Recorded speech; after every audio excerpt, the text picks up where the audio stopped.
Le Seigneur est bon. Vraiment, le monde entier passe des moments difficiles, surtout aux Antilles. Mais est-ce que vous savez que Dieu est au courant de tout ce qui se passe? Et il y a quelque chose, il faut que chacun de nous puisse avoir, comment je dis, vraiment cette assurance de savoir que l'Église de Dieu n'est pas n'importe quoi sur la terre. L'Église de Dieu, c'est une puissance. Vous savez, quand Dieu a choisi Abraham, Abraham et sa femme étaient stériles. Il a dit, Abraham, regarde le ciel et compte les étoiles. C'est impossible qu'Abraham puisse compter les étoiles. Il a amené Abraham au bord de la mer et il a dit, Abraham, compte les graines de sable qui sont au bord de la mer. C'était impossible.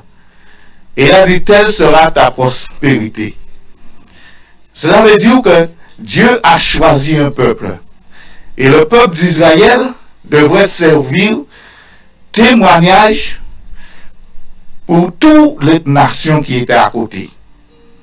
Et aujourd'hui, le peuple d'Israël n'est pas là. Mais l'Église de Dieu, Dieu a sauvé son Église et Dieu a dit, personne ne va toucher son Église. Parce que son Église est vraiment précieuse à ses yeux. Et son Église est sur la terre pour montrer au gouvernement, pour montrer aux nations que c'est l'Église de Dieu qui a la solution. Et nous, on doit témoigner cela. Et vraiment que Dieu puisse vous bénir, puisse vous donner la force et le courage d'avancer dans votre vie spirituelle. Ne pas baisser les bras, ne pas regarder en arrière. Et aujourd'hui, avant de commencer le message que Dieu a mis sous mon cœur, j'aimerais vous poser deux questions. Et après, on va voir le titre du message. Deux questions. Si je pose la question, combien qui sont mariés dans cette salle? Combien de personnes qui sont mariées? Allez, il y en a beaucoup. Et la deuxième question, combien qui désirent, qui a le désir de se marier? Oui. Et le message que Dieu m'a donné, c'est que l'épouse doit se préparer pour son époux. Il va avoir un mariage. Et chacun d'entre nous, nous allons se marier avec Jésus. L'Église est l'épouse de Jésus-Christ. Et ce qu'on attend, c'est ce mariage. Je vais vous parler, mais pour qu'il y ait mariage, il faut qu'il y ait une préparation. Si vous n'êtes pas prêt, vous allez passer à côté. Parce que le mariage, c'est quelque chose de beau, de grandiose.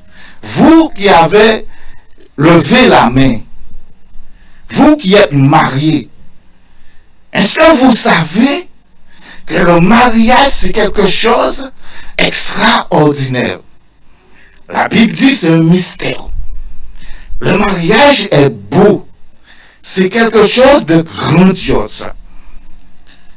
On voit que l'époux, l'épouse, la femme doit avoir un temps de préparation.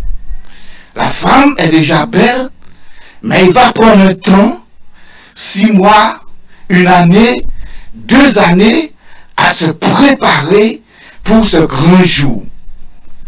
Et elle va se présenter devant son mari qui l'attend. Et on a eu déjà des mariages à l'église. On voit comment ça se passe. Quelle beauté. Quand on entend la musique et la femme qui vient, qui s'est préparée, elle a acheté la plus belle robe. Je ne sais pas combien ça coûte.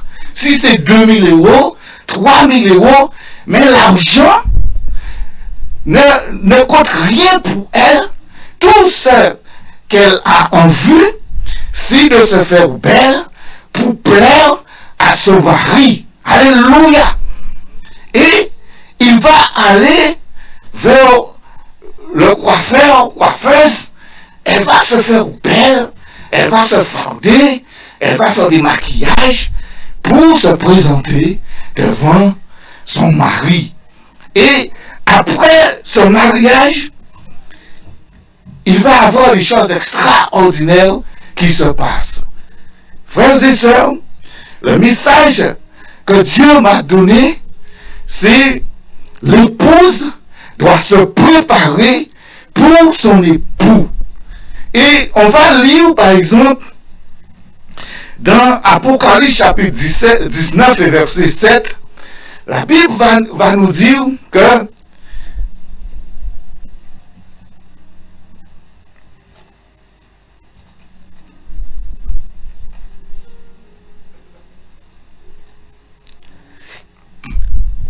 quand on parle de mariage, ça vient de Dieu.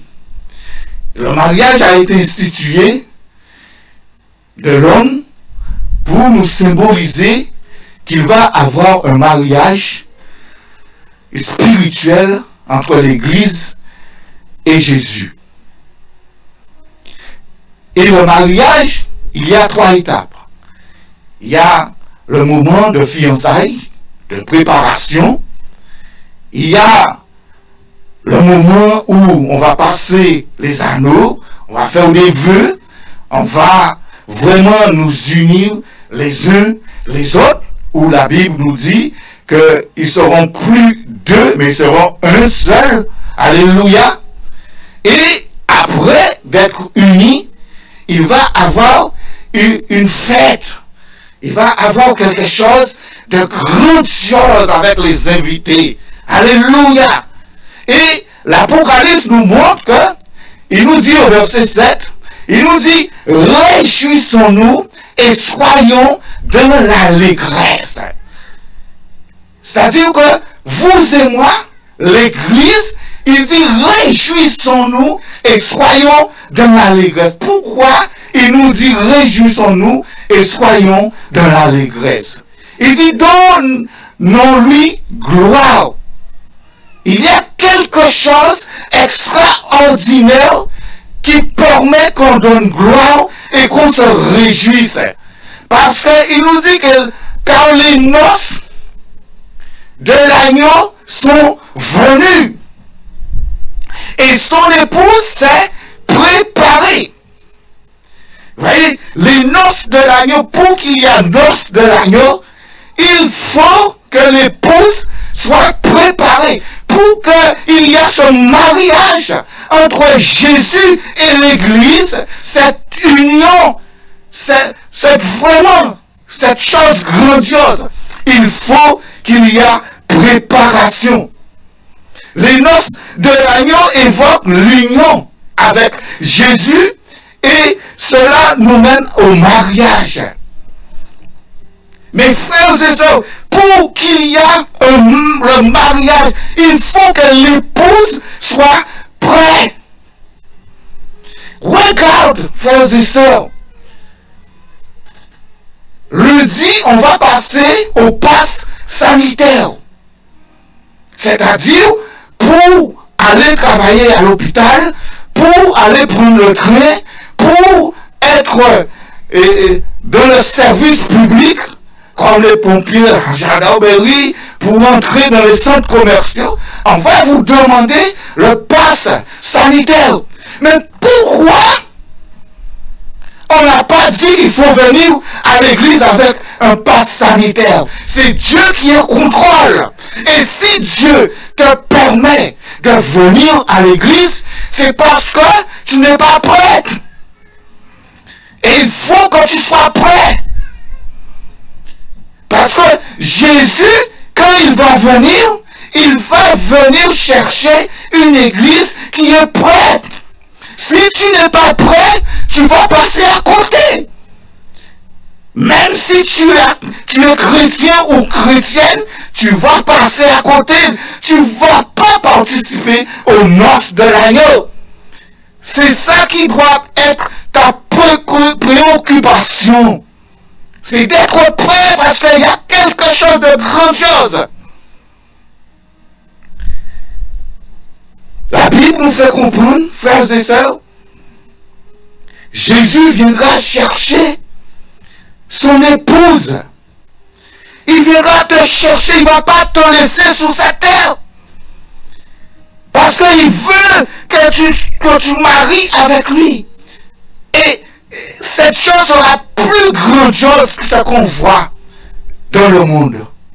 C'est quelque chose de beau. Et je vous encourage, frères et sœurs, je vous encourage vraiment de ne pas vous laisser troubler, de ne pas vous laisser ébranler, de ne pas laisser les choses du monde, Satan, vous détourner votre regard de ce mariage. Parce que tout ce que Dieu a uni, tout ce que Dieu a fait qui est bon, Satan veut diviser, Satan veut le détruire. Mais il ne va pas détruire cela. Frères et sœurs, nous sommes dans un temps de préparation. Si tu ne veux pas te marier avec Jésus, c'est quoi? Tous les prophètes, le peuple d'Israël était considéré comme l'épouse de Dieu. Mais le peuple d'Israël a été vers d'autres dieux. Il s'est prostitué. Il a commis d'adultère. Et ils ont rompu l'alliance. Maintenant, le peuple de Dieu, c'est Israël spirituel, c'est toi. C'est moi. C'est l'Église. Et l'apôtre Paul encourage, par exemple, dans 2 Corinthiens chapitre 11 et verset 2. L'apôtre Paul encourage l'église de Corinthe. Et comme aussi il vous encourage aujourd'hui l'église de la maison de la Nouvelle Alliance. Ce mariage n'est pas encore eu lieu. Nous sommes fiancés pour le moment. Mais il va avoir un temps. Il ne faut pas que vous passiez à côté. Et que moi-même aussi. L'apôtre Paul dit, je suis jaloux de vous, d'une jalousie de Dieu. Il dit, parce que je vous ai fiancé à un seul époux. Et pourquoi il dit ça? Pour vous présenter à Christ comme une vierge pure. Vous et moi, on doit se présenter devant Christ pour le mariage comme une vierge pure. Si tu n'es pas pur, si tu n'es pas vierge, tu vas passer à côté. Les choses du monde, ce qu'on voit à la télé, ne doit pas nous empêcher de nous préparer. On a besoin de nous préparer, frères et sœurs. Et si Dieu permet que l'église soit ouverte, venez à l'église. Venez. Vous allez entendre des enseignements pour vous encourager. Parce que Jésus est à la porte. Jésus va venir. Et il ne faut pas que tu restes à terre. Il y a beaucoup de chrétiens qui vont rester à terre. Ils ont accepté Jésus, mais ils vont rester. Tu dois rester pur. La Bible nous fait comprendre. Je veux vous donner un exemple de préparation. Comment se préparer? Comment rester pur? Comment rester vierge? Comment plaire à ton époux Jésus? Tu n'es pas là pour plaire à un homme. Tu n'es pas là pour plaire au frère aujourd'hui, au pasteur. Tu dois faire tout ton possible pour plaire à ton époux qui est Jésus. Parce que lui, il t'aime. Il a donné sa vie pour toi. Son amour est grand. Nous allons prendre par exemple, pour mieux comprendre l'image, on va prendre l'exemple du règne d'Esther.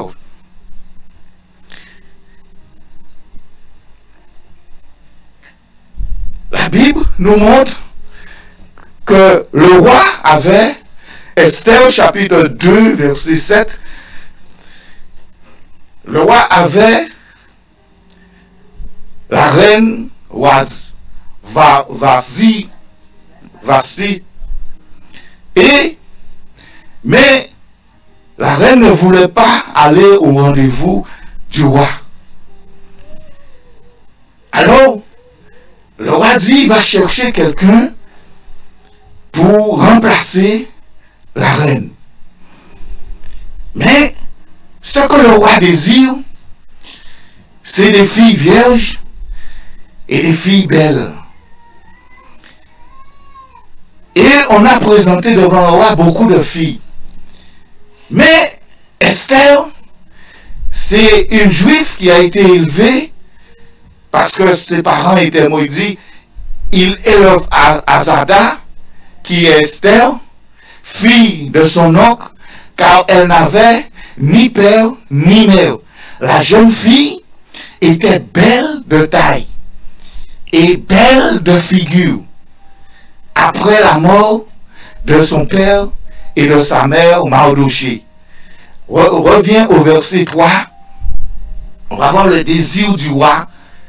Il dit que le roi établisse dans toutes les provinces de son royaume des commissaires chargés de rassembler toutes les jeunes filles vierges et belles de figure à Suse, la capitale, dans la maison des femmes, sous la surveillance des guets eunuques du roi et gardien des femmes, et qui leur donnera les choses nécessaires pour leur toilette.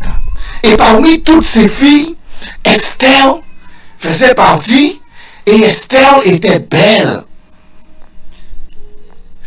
Moi, j'imagine que la Bible dit une belle femme, qu'Esther était vraiment belle. Elle était belle. Mais Esther doit se présenter devant le roi, comme toutes les jeunes filles. Elle était belle et vierge. Mais Esther sait qu'elle est belle. Mais elle veut se faire encore plus belle. Quand j'ai rencontré ma femme était belle. Mais le jour du mariage, elle se faisait encore plus belle. Elle a pris une journée pour se préparer. La coiffure. Et Esther a une seule chose en tête, c'est de plaire au roi. Et le roi a mis toutes les choses pour qu'elle puisse se préparer. C'est là notre vision des choses.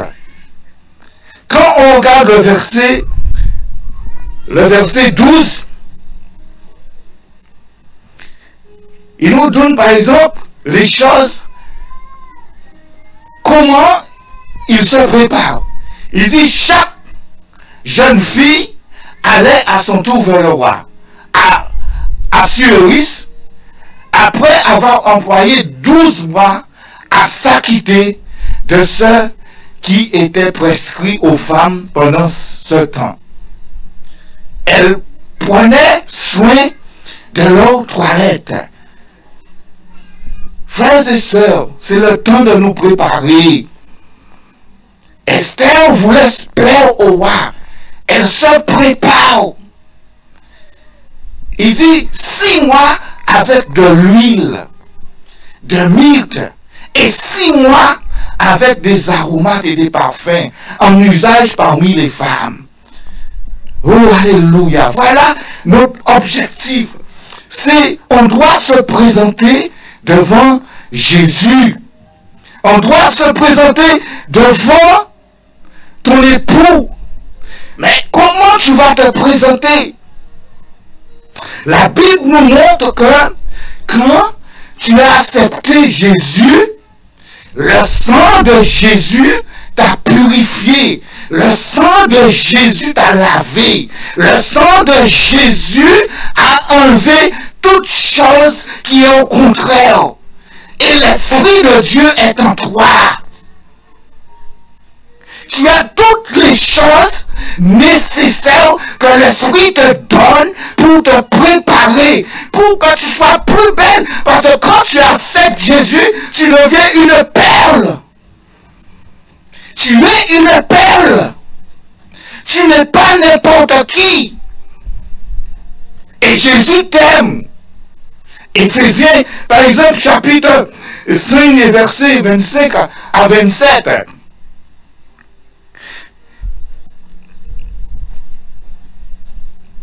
On doit se préparer.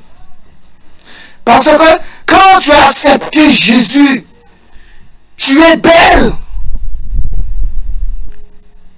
Pas le monde l'aide en Jésus. Tout le monde belle en Jésus. Est-ce qu'elles ont quoi ça? Est-ce qu'elles ont quoi? C'est des perles. Sont précieux aux yeux de Jésus. Et c'est pourquoi Jésus dit, Marie, aimez vos femmes. Comme Christ a aimé l'Église et s'est livré lui-même pour elle. Restez là. Il dit, Christ a aimé l'Église qui est son épouse. Il s'est livré pour elle. Christ, pour que tu sois belle, pour que tu sois vraiment agréable, il s'est sacrifié pour toi. Et on regarde le verset 26, il dit, afin de la sanctifier par la parole, après l'avoir purifiée par le baptême d'eau. Afin de faire paraître devant lui cette église qu'il a sauvée, cette église qu'il a nettoyée, cette église qui est cette perle, cette église qui veut se marier avec lui. Il veut faire cette église. Il a donné toutes les choses nécessaires dans le spirituel pour que tu te prépares. Et lui-même, il est à côté de toi. Il veut que tu sois, quand tu vas te présenter, il veut que tu sois sans tache. Parce que le sang de Jésus déjà effacé toute tache. Il a dit le sang de Jésus.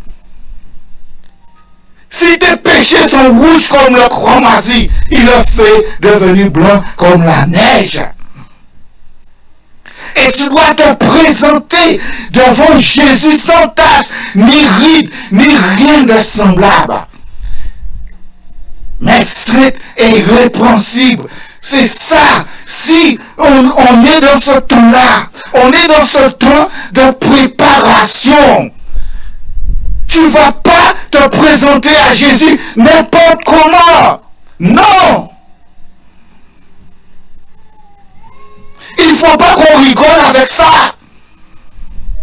Et on va voir pourquoi il faut prendre au sérieux ce message. C'est pas pour le monde. C'est pour toi qui as accepté Jésus. Et la Bible nous montre que vraiment, Esther, elle s'est préparée. Elle veut plaire au roi. Toi aussi, un seul objectif, c'est de plaire à Jésus. C'est de rester pur, rester dans la sainteté, vivre dans la communion. Le Saint-Esprit est là. Le Saint-Esprit, quand il est en toi, c'est-à-dire, il dégage les fruits d'amour, de bonté.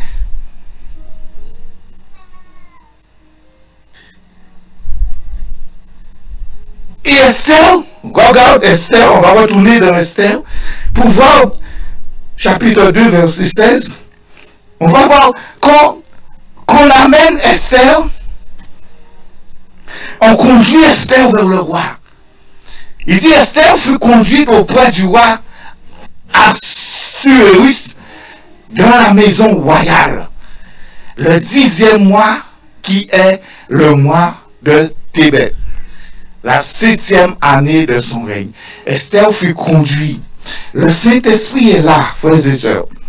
Le Saint-Esprit est en toi pour qu'il puisse t'emmener, te présenter devant le roi, devant ton époux. C'est pour cela que la Bible nous dit, laissez-vous conduire par le Saint-Esprit. Marchez par le Saint-Esprit. Il dit au verset 17,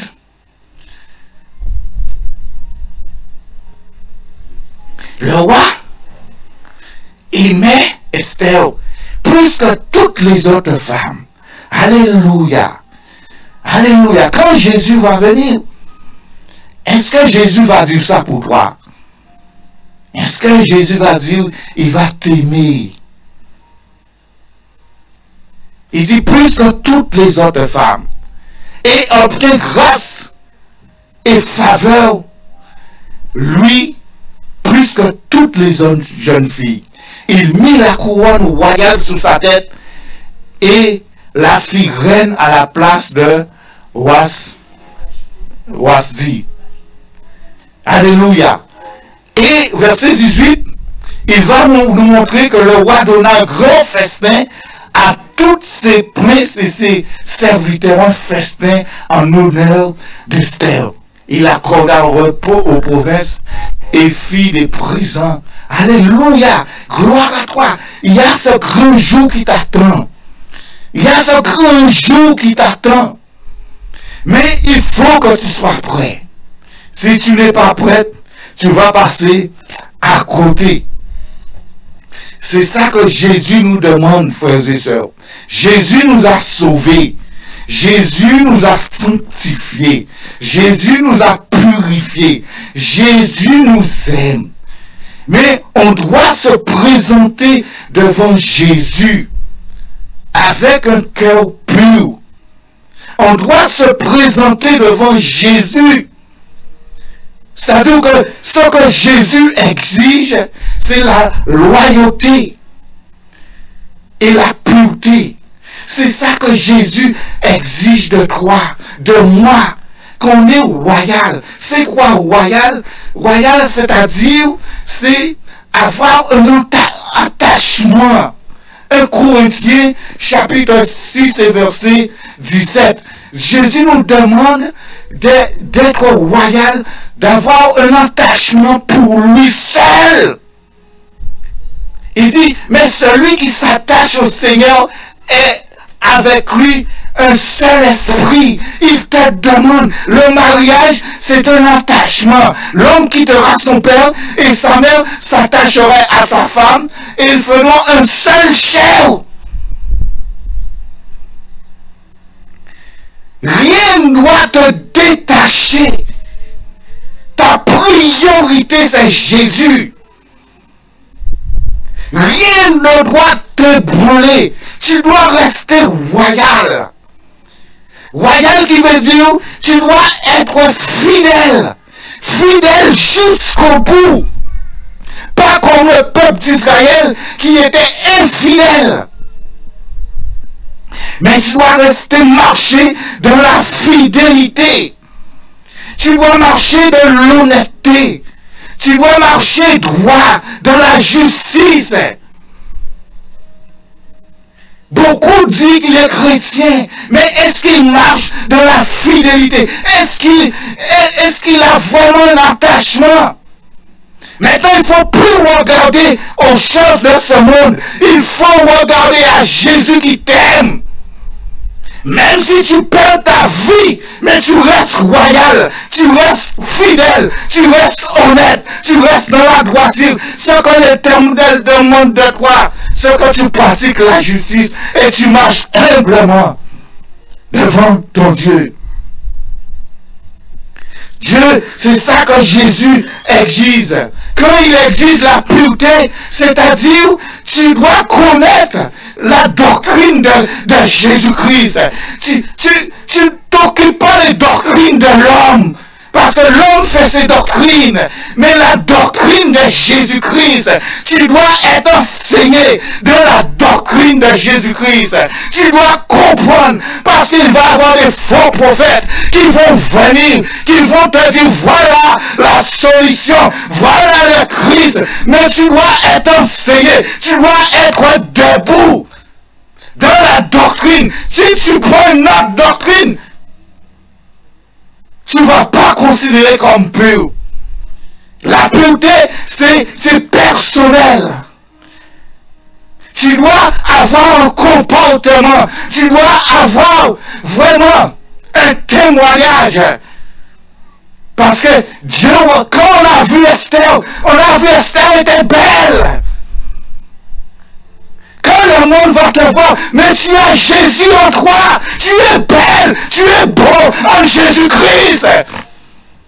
Personne n'est laid en Jésus-Christ. Parce que le Saint-Esprit est en toi. Tu as de la valeur. Et il faut que le monde voit cette valeur en toi. Il faut que le monde voit les fruits en toi. La Bible ne nous montre pas, frères et sœurs.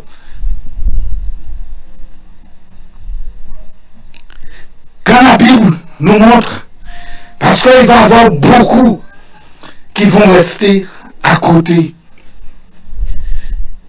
Il faut être bon. C'est pas un qui dit aux chrétiens, nous qu'à préoccuper nous de propres butins. Mais nous ne pouvons pas occuper nous des préparations, nous faire nous rencontrer, faire nous présenter nous devant celui qui est le roi, celui qui est notre époux. Et tu ne dois pas te présenter n'importe comment. Dans Matthieu chapitre 25, versets 1 à 13, c'est un passage que vous connaissez très bien. On va lire ce passage. L'époux va venir. Si tu n'es pas préparé, tu vas passer à côté. Tu ne vas pas. La Bible nous montre, alors le royaume des cieux sera semblable à 10 vierges. Ayant pris leur lampe et allèrent à la rencontre, restez là, de l'époux. La Bible nous présente ici, le royaume des cieux sera semblable à 10 vierges, ayant pris leur lampe et allèrent à la rencontre de l'époux. Les 10 vierges ont pris leur lampe. Mais la Bible, quand je lis la Bible, je n'ai pas un grand bagage intellectuel, mais avec l'Esprit de Dieu, il nous permet de comprendre les choses. Ici, la Bible nous montre que 10 vierges. On a vu que l'apôtre Paul encourage l'église de Corinthe. Il nous dit que on doit se présenter comme une vierge pure. On a vu la reine d'Esther était vierge et belle, qui devrait se présenter devant le roi. La Bible nous dit ici 10 vierges.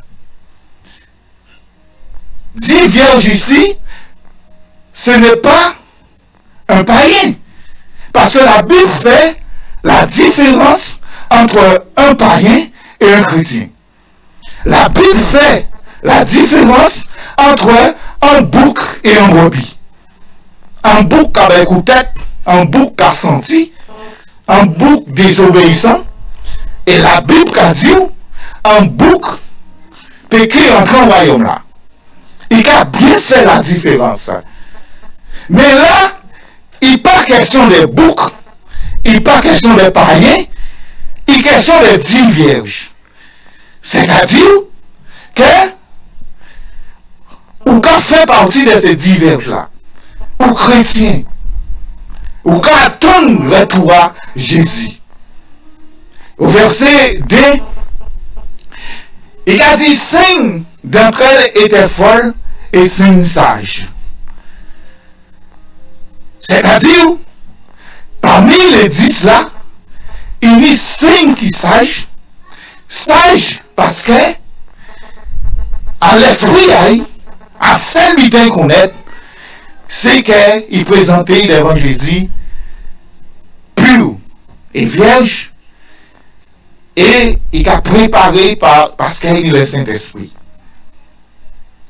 Il a dit non, mais les autres là, folles, parce que ils ont quand même envie, mais ils n'ont pas souci de préparer. Ils ont plutôt occupé des choses du monde. Ils ont plutôt occupé des choses qui sont vraies. Mais l'objectif, c'est de te préparer pour que tu parles avec ton époux. Et quand il continue, il dit, les folles en prenant leur lampe ne purent point d'huile avec elle. C'est comme aujourd'hui, frères et sœurs.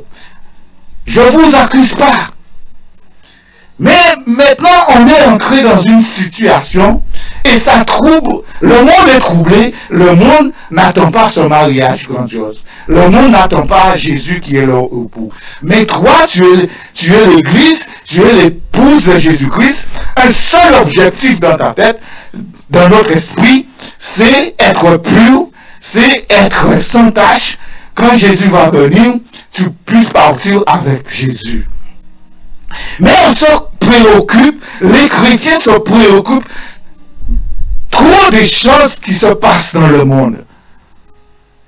On va prendre le téléphone, on va chercher s'il faut prendre le vaccin, s'il ne faut pas prendre le vaccin, on va envoyer ça sur les Zooms, sur YouTube, sur WhatsApp, ça décourage les autres. Non, la seule chose qui est dans notre esprit, c'est est-ce que tu es prêt? Et si tu n'es pas prêt, ne t'occupe pas de ce qui se passe, mets-toi dans ta chambre. Mets-toi dans ta chambre et prie le Seigneur. Tu as le Saint-Esprit. Le Saint-Esprit va te dire, va te parler. Ne te prie pas des choses du monde. Tu sais que quand Jésus est à la porte, il faut que tu sois prêt. Regarde au verset, il dit, mais les sages prirent avec leur lampe de l'huile dans leur vase. Il était toujours, ces sages, entretenir sa relation. Il ne s'occupait pas des choses du monde, mais il s'occupait de son époux qui va venir. Le seul objectif de leur tête, c'est que Jésus va venir à n'importe quel moment et il faut qu'il soit prêt. Je ne veux pas préparer mon enfant, c'est chacun qui est libre devant le Seigneur. Et il continue au verset, on va lire, comme l'époux tardait, tout soupir et s'endormir. Et au milieu de la nuit, on cria, voici l'époux, allez à sa rencontre. Alors, toutes ces vierges se réveillèrent et préparent leur lampe. Les folles dirent aux sages, donnez-nous de votre huile, car nos lampes s'éteignent. Les sages répondirent, non, il n'y aura pas assez pour nous et pour vous, allez plutôt chez ceux qui en vendent et achetez-en pour vous. Pendant qu'elle allait en acheter, pendant que vous vous inquiétez des choses, vous allez dans votre téléphone, vous allez regarder et qu'est-ce qu'on va dire, qu'est-ce qu'on va faire, au lieu de que vous vous mettez en prière, au lieu que vous vous mettez devant votre Dieu, de prier pour que le Saint-Esprit puisse vous toujours animer, mais on n'est pas là, Et c'est ça qui est arrivé aux folles. Il dit que l'époux arriva. Celles qui étaient prêtes entrèrent avec lui dans la salle des noces et la porte fut fermée. C'est l'objectif, frères et sœurs. Voilà le message des derniers temps pour l'Église. Si tu n'es pas prête, restez dans le verset 10. Si tu n'es pas prête, tu ne vas pas rentrer dans la salle de noces. On a vu les noces de l'agneau parce que l'épouse s'était préparée. Si tu n'es pas prêt, tu ne vas pas participer à la noces de l'agneau. Il dit la porte fut fermée. La porte fut fermée. Peut-être tu as 10 ans de conversion, 20 ans de conversion, mais tu t'es jamais préoccupé qu'il faut que tu te prépares. Il faut que ta relation soit toujours intense. S'il y a des choses dans ta vie, il faut le débarrasser parce que c'est un jour extraordinaire. Ne soyez pas comme les folles, mais soyez sages. Parce que la porte va fermer bientôt. Et c'est pour cela que la Bible nous encourage, verset 11. Il dit, plus tard les autres vierges vinrent et dirent, Seigneur, ouvre-nous. Il n'a pas dit les boucs. Il n'a pas dit les païens. Il n'a pas dit les prostituées. Est-ce que vous êtes d'accord avec moi? Mais il a dit les vierges. Ceux qui n'étaient pas prêts. Quand ils vont venir, il va dire, Seigneur, ouvre-nous. Ouvre-nous. Tu t'es préoccupé des choses matérielles. On a dit vaccin. Alors tu te préoccupes que si tu travailles à l'hôpital, si tu travailles par là, tu ne vas pas acheter à manger, tu ne vas pas faire ceci, tu ne vas pas faire cela. Mais occupe-toi que tu sois prêt. Jésus est tout prêt. Et c'est pour cela qu'il dit, ne vous inquiétez de rien. Regarde les oiseaux du ciel. Ils ne sèment et ne moissonnent point. Et votre Père Céleste les nourrit. Ça, c'est pas votre affaire. Ça, c'est l'affaire de ton papa. Je disais à mon papa, on sortait toujours ensemble. Quand j'étais plus jeune, je marchais avec lui. Et quand on marchait, quand on parlait comme ça, il disait aux autres, voilà, et c'est son fils, tel butin qui a fait. Mais là, je dis, papa, au fait, il faut prendre soin de moi, il faut bon manger. Bon Dieu sauvé ou? Bon Dieu qui nourrit ou? Bon Dieu qui prend soin de ou? Sous fidèle, sous sage.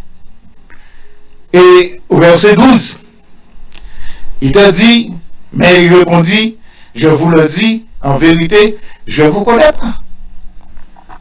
Je ne vous connais pas.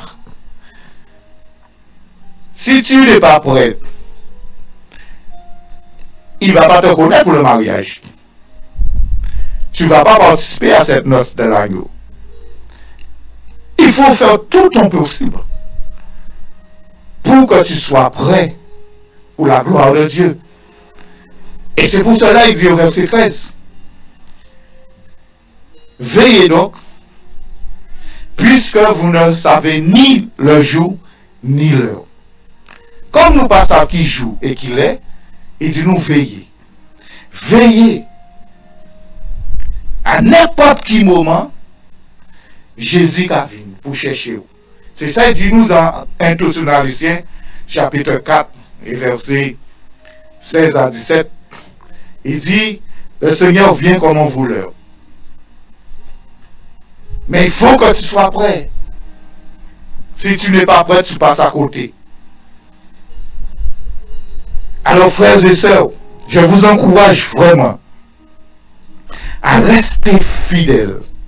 Regarde ce qu'il nous dit, car le Seigneur lui-même a un signal à donner à la voix d'un archange au son de la trompette de Dieu.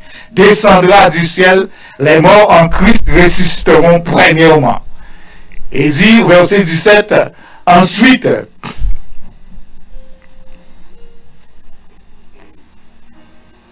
nous les vivants qui serons restés, nous serons tous ensemble, enlevés avec eux sur des nuées, à la rencontre du Seigneur dans les airs, et ainsi nous serons toujours avec le Seigneur. Est-ce que tu veux être toujours avec le Seigneur? Et quand il dit là, nous serons tous ensemble enlevés avec eux sur des nuées à la rencontre du Seigneur. Tout cela, c'est tout ce qui est prêt. C'est tout ce qui est à garder la pureté. C'est tout ce qui a à garder la loyauté. Si tu n'es pas royal, Si tu n'es pas pur, tu ne fais pas partie de tout cela. Ça, c'est clair. On a vu ça dans les 10 vierges. C'est à toi maintenant qui dois savoir, est-ce que maintenant, si Jésus vient, tu es prêt à partir avec lui? Ou bien, qu'est-ce qui t'empêche de partir avec lui? Et un dernier verset pour conclure, c'est dans Josué 24 et le verset 14. Je vais vous demander de vous mettre debout. Réfléchis un peu, frères et sœurs. Réfléchis que si ton époux vient te chercher là, est-ce que tu t'es préparé? Est-ce que tu t'es fait belle parce que tu as le Saint-Esprit en toi? Est-ce que tu es là et tu dis que tu vas plaire à Jésus et Jésus est là pour t'accepter? Si tu as fait en sorte pour plaire à un homme, à ton travail, à quelque chose, tu vas passer à côté.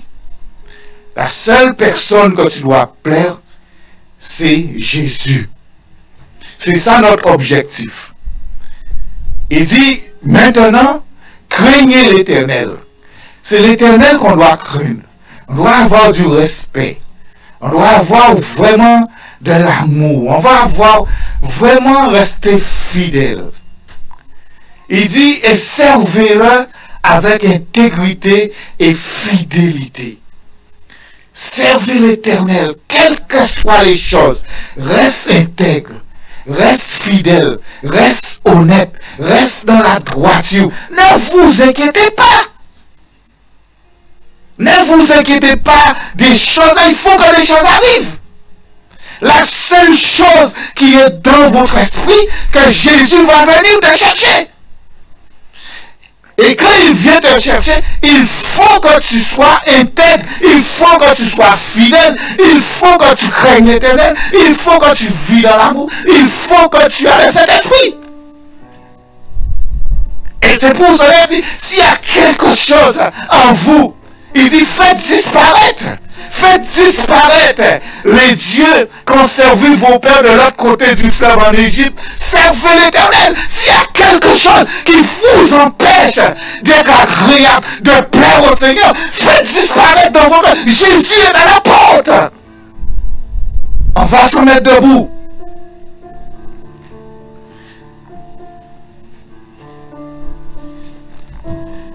Jésus vous aime. Il a payé le prix pour vous. Il vous aime vraiment. Mais est-ce que tu veux faire partie de ce noce de l'agneau? Est-ce que tu veux vraiment avoir ce jour grandiose? Mais il faut la plus belle robe.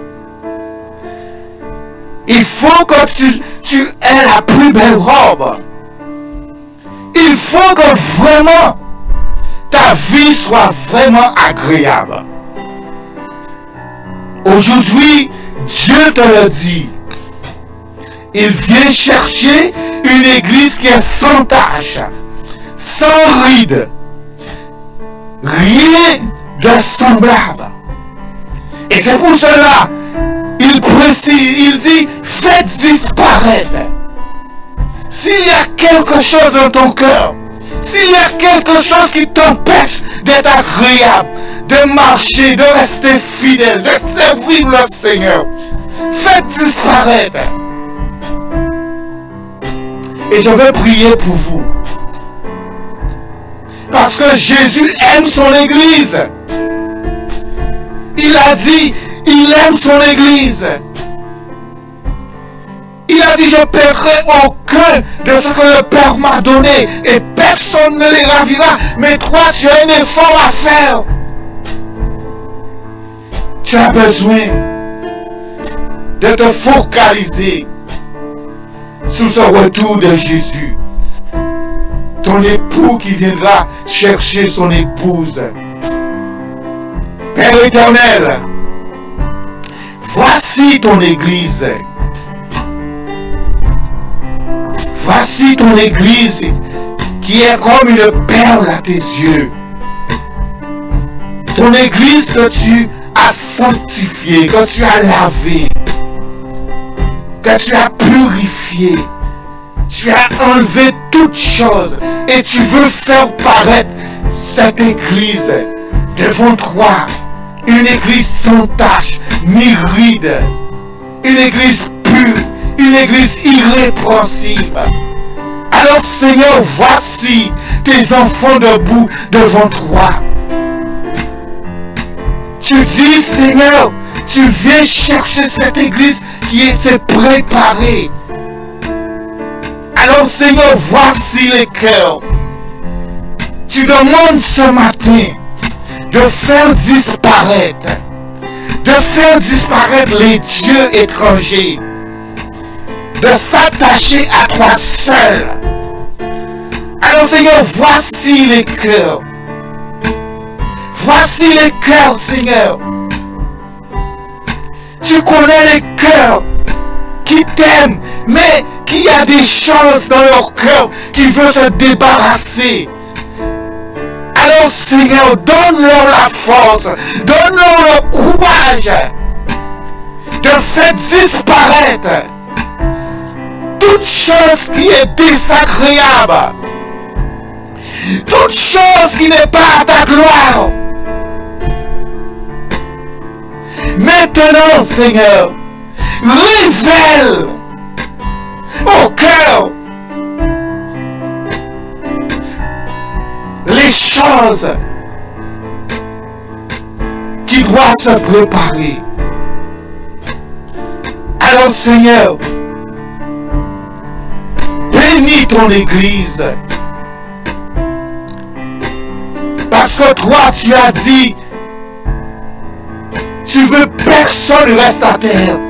Tu fais tout pour amener ton Église vers ce mariage, vers ce jour de noces.